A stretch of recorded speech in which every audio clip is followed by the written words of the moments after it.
नमस्कार, मैं हूं गुलजार अहमद और आप देख रहे हैं जीटीवी भारत। वक्त हो चुका है खबरों का, आइए बढ़ते हैं आज की खास खबरों की ओर। विश्वास के साथ आपको कह रहा हूं, बीजेपी की प्लानिंग है ईवीएम में गड़बड़ी करने की। अभी तक मेरे पास इंफॉर्मेशन है 10 जिलों की, जहां पर ईवीएम को बदलने का प्रयास किया जाएगा। और मैं आपके माध्यम से धन्यवाद आपका कि आपने पूछ लिया। मैं आपके माध्यम से इस प्रदेश के जितने भी लोग हैं उन सबसे निवेदन करना चाहता हूं, ईवीएम में बनारस, इस समय मैं बनारस में हूं, बनारस, जौनपुर, इलाहाबाद, लखनऊ, कानपुर नगर, कानपुर देहात और आपका ये सीतापुर, साथ में आपका ये आगरा और चित्रकूट, ये ऐसे जिले हैं, लगभग 10 जिले, जिनमें ईवीएम को बदलने की अभी तक की जो इंफॉर्मेशन है कोशिश की जाएगी। इसको रोकना कैसा है मैं वो सीधा बताता हूं आपको आपके माध्यम से।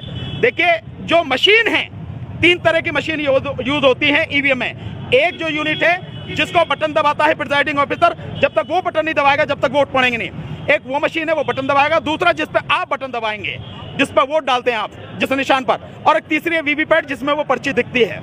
ये तीनों मशीनें होती हैं, इन तीनों मशीनों पर नंबर होता है और ये तीनों मशीनें सील होती हैं। सील इनमें जो लगी होती है नीचे की तरफ से ऐसे यूं करके सील होती है। जैसे आप माने कि ये मेरा ये इसको मशीन मानिए, तो यहां से लेके यूं ऐसे, पहले वो पूरी पर होती थी, अब यहां से लेके यूं हल्के गुलाबी रंग की एक सील होती है कागज की। वो कहीं से भी कटी फटी टूटी नहीं होनी चाहिए, अगर है तो उससे मतदान मत होने दीजिए। इसके अलावा जो दूसरी है वो होती है एक हरे रंग की स्टिकर लगी होती है। उस स्टिकर पर इंफॉर्मेशन होती है जिनको जरूरी, जिन इंफॉर्मेशन आपको नोट करनी है वो है उसका जो कंट्रोलिंग यूनिट है, यानी पहली जो मशीन है जिसको वो दबाता है controlling unit oblique ballot unit, जिस पे आप वोट डालने जाते हैं, बटन दबाते हैं, और तीसरा वीवीपैट। इनका नंबर होता है कंट्रोलिंग यूनिट, बैलेट यूनिट और वीवीपैट मशीन, इसका नंबर होता है, वो नंबर जरूर नोट कीजिए। इसके आगे जो होता है, जो सबसे महत्वपूर्ण है, वो है district serial number. District serial number, ये जो फर्स्ट लेवल चेकिंग होती है मशीनों की, वहां से प्रिजाइडिंग जो रिटर्निंग ऑफिसर होता है वो ये नंबर डालता है। ये नंबर प्रिंट भी हो सकता है, ये नंबर जो है मार्कर से भी लिखा हो सकता है, डिस्ट्रिक्ट सीरियल नंबर। इस नंबर को नोट कीजिए जरूर, ये बूथ का नंबर होता है। अगर ये नहीं है उस मशीन को यूज मत होने दीजिए। इसके नीचे होता है, जिस मशीन को इंजीनियर चलाता है, इंजीनियर के साइन होते हैं, और साथ साथ में जो रिटर्निंग ऑफिसर होता है एसडीएम, उसके साइन होते हैं। ये चीज जरूर देखिए, अगर ये नहीं है और सील कटी फटी है, उस मशीन को यूज मत होने दीजिए। उस पर टेम्परिंग होगी या उसको किसी भी तरह से बदला जाएगा। एक चीज और बता दूं, यहीं पे कंप्लीट हो जाएगा। ये सारी चीजें नोट करके अपने जो क्षेत्र के विधायक हैं, विधायक को बताइए। ये जो मैंने बताया पोलिंग जो एजेंट है उनके लिए है, अपने विधायक को बताइए या विधायक का जो चीफ इलेक्शन एजेंट है उससे बताइए, वो इनका पूरा नंबर पूरा बना के चार्ट कि किस बूथ की उस क्या नंबर है, वो बना के हर काउंटिंग एजेंट को दें, और जिस समय काउंटिंग हो उस समय उसको मिलाएं कि इस बूथ के जो नंबर थे वही हैं या नहीं है। अगर नहीं है तो मशीन बदली गई है, ये आपको मैं बता दे रहा हूँ, अन्यथा आप पछताएंगे सारा माहौल के बाद भी। दूसरा, एक बैटरी जो है, अगर 40 सबसे पहले आता है जब बटन दबाएंगे काउंटिंग के समय, बैटरी की कितनी इस समय स्थिति है। अगर 40-50% बैटरी है तो मतलब वो सही है। अगर बैटरी 90% दिखा रही है, इसका मतलब यह है कि मशीन बदली गई है। उसको रोकना है। अगर नहीं ये सब कर पाएंगे, जीता इलेक्शन हाथ से निकल सकता है। इन चीजों को ध्यान में रखें। अब एक क्वेश्चन और ईवीएम को लेकर के, जो जैसे आपका आरोप है कि इसमें मतलब गड़बड़ी हो सकती है और इलेक्ट्रॉनिक आइटम में गड़बड़ी हो सकती है, इसमें ये मैं भी मानता हूँ, लेकिन सवाल ये उठता है कि अगर ईवीएम का हैक किया जा रहा है या ईवीएम के साथ छेड़छाड़ किया जा रहा है, तो ये बंगाल के चुनाव में क्यों हार गई भारतीय जनता पार्टी? देखिए, दिल्ली चुनाव क्यों हार गई? देखिए, इस चीज को जरा समझने की जरूरत है। केंद्र सरकार अगर भाजपा के हाथ में रहेगी तो भाजपा उस समय ताकतवर है या राज्य उसके हाथ में रहेगी? जितना भी कंट्रोल होता है वो केंद्र से होता है। तो अमूमन तो ये होता है कि जो स्टेट है, राज्य हैं, उसमें बेईमानी नहीं की जाती, ईवीएम से छेड़छाड़ नहीं की जाती।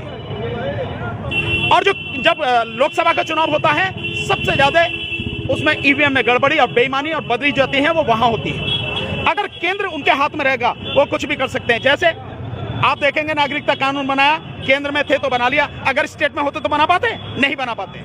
अगर दूसरा देखें, कृषि कानून, यानी जो राज्यों का अधिकार था उसे छीन कर कृषि कानून उन्होंने बनाए, केंद्र में थे तो छीन लिया अधिकार, राज्य में होते तो क्या छीन सकते थे? नहीं छीन सकते। तो ये जो भ्रम है, लोगों को ये लगता है कि वहां नहीं हुआ तो कहीं नहीं होगा, ये उस भ्रम को फैलाने की कोशिश है कि भाई ये सब गड़बड़ी है, और जो लोग ईवीएम के विरोध में आवाज उठाए उनको शांत करने की कोशिश है। मेरा एक सवाल है बहुत सीधा सा,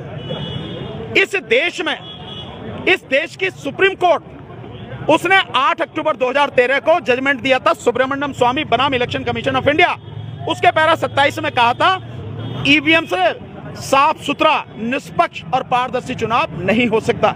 लैंग्वेज उसकी है, ईवीएम से free, fair and transparent election नहीं हो सकता। यह सुप्रीम कोर्ट कह रही है, इसके अलावा भी किसी सबूत की जरूरत है? दूसरा, मैं दावे के साथ करूं, सुप्रीम कोर्ट के सारे जजेस, सभी हाई कोर्टों के सारे जजेस, सारे वकील, डॉक्टर, इंजीनियर, उनको छोड़ के जो सॉफ्टवेयर इंजीनियर हैं, इस देश के जितने भी पढ़े लिखे लोग हैं, उनमें से एक नहीं बता सकता कि ईवीएम कैसे काम करती है। अनपढ़ की तो बात ही छोड़ दिए, 50% अनपढ़ लोग हैं। तो जिस व्यवस्था से, जिस तरीके से चुनाव होता है, जब उसके विषय में सुप्रीम कोर्ट के जज भी नहीं जानते, हाई कोर्ट के जज नहीं जानते, डॉक्टर, इंजीनियर, प्रोफेसर नहीं जानते, और अनपढ़ पब्लिक क्या जानेगी, उसे क्यों लागू किया जा रहा है?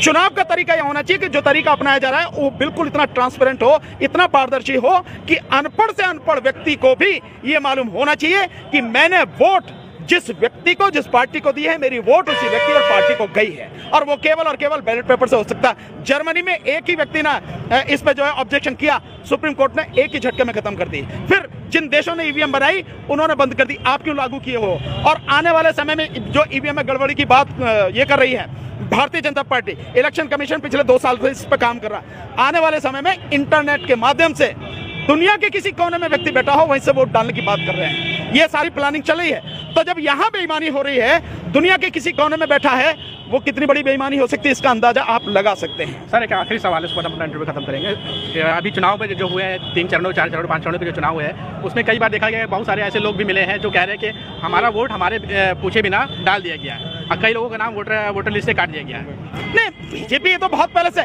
बीजेपी यही तो काम करती है। लोग अपनी मस्ती में रहते हैं, जोश में रहते हैं, पर जो जमीन पे काम करना चाहिए कि हमारी वोट है या नहीं है, ये कंफर्म करना चाहिए, लोग नहीं करते। लोग मान के चलते हैं हाँ वोट होगी। कोई कहता प्रधानी में है तो इसमें भी होगी, प्रधानी का और इसमें वोटिंग लिस्ट में आना अंतर होता। तो लोगों को जागरूक रहने की जरूरत है। लोगों को अपनी वोट है ये कंफर्म उसी समय करना चाहिए जिस समय इलेक्शन कमीशन से आता है कि अपनी वोट चेक कीजिए, उसी समय करना चाहिए। अन्यथा देखिए, वो वोट काटते हैं, वो वोट इधर की उधर करवाते हैं, जो मरे हुए वोट हैं उनकी वोट डलवाने के लिए वो करते हैं। और ये जो 7 चरणों में चुनाव होता है, 8 चरणों में, ये इसीलिए होता है कि उनके पास जो अपने लोग हैं जो ये बेईमानी करके वोटें डालते हैं, वो आज यहाँ इस इलाके में हुआ तो यहाँ डाल ली, फिर आगे चले तो उस इलाके में डाल ली। ये बड़ी प्लानिंग के तहत होता है, क्योंकि बीजेपी केवल और केवल सत्ता के लिए जीती और मरती है। इसको लोगों को समझने की जरूरत है। और जो भिन्न भिन्न पार्टियां हैं, चाहे समाजवादी पार्टी है, चाहे हमारी पार्टी है, कोई भी है, उनको ये जमीनी काम और टेबल वर्क करना पड़ेगा, तभी उनको टक्कर दे पाएंगे।